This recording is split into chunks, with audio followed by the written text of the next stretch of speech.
You wanna come over? I also wanna try your beef caldereta. My beef caldereta.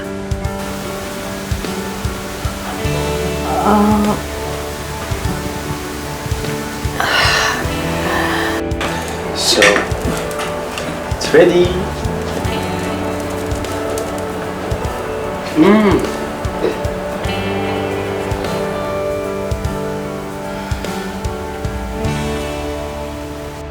Ay, Stephen, you have something on your lips here, no? Yeah. Sorry, oops. No more?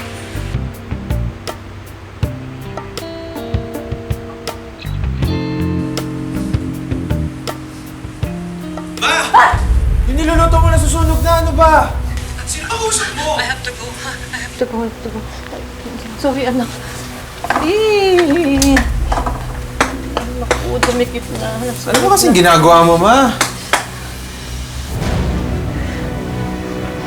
Anak, sorry. Nalibang kasi ako dun sa kausap kong kaibigan ko online. Hindi ko napansin kumukulo na pala yung nasulo. Next time, ma, mag-ingat ka naman. Di ba ganyan din yung nangyari sa alaga mo sa Spain? Naging pabaya ka kasi puro ka phone. Mahirap na masunugan ngayon, ma. Sino ba yung kausap mo?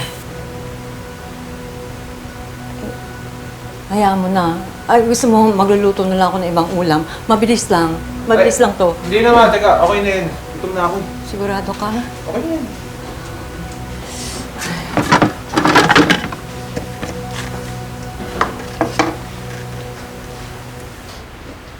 Ano umoy yun? Bakit ang sunog? Kain na tayo. Nagluto si mama ng specialty niya na extra hot burnt beef caldereta. E paano naman kasi? May kausap sa phone. Kanina pa. Sabi na nga eh. Pausap mo na naman yung afam na yun, oh. Jura, ano ba pinagsasabi mo? Itong tinayet, ma. Nauumaling ka na dyan sa foreigner na kausap mo. Muntik ka na makaperwisyo, oh.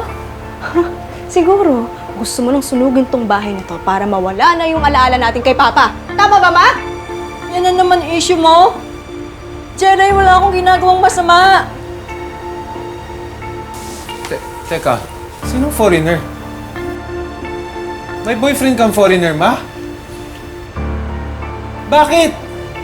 Eh, mahal na mahal ka ni Papa. Sabi mo, ma. Tumigil na kayo. Kung ayaw ninyo kumain, umalis na lang kayo. Sige, aalis ako. Total, wala naman akong ganang kumain, ma. Teka ate, sama ako.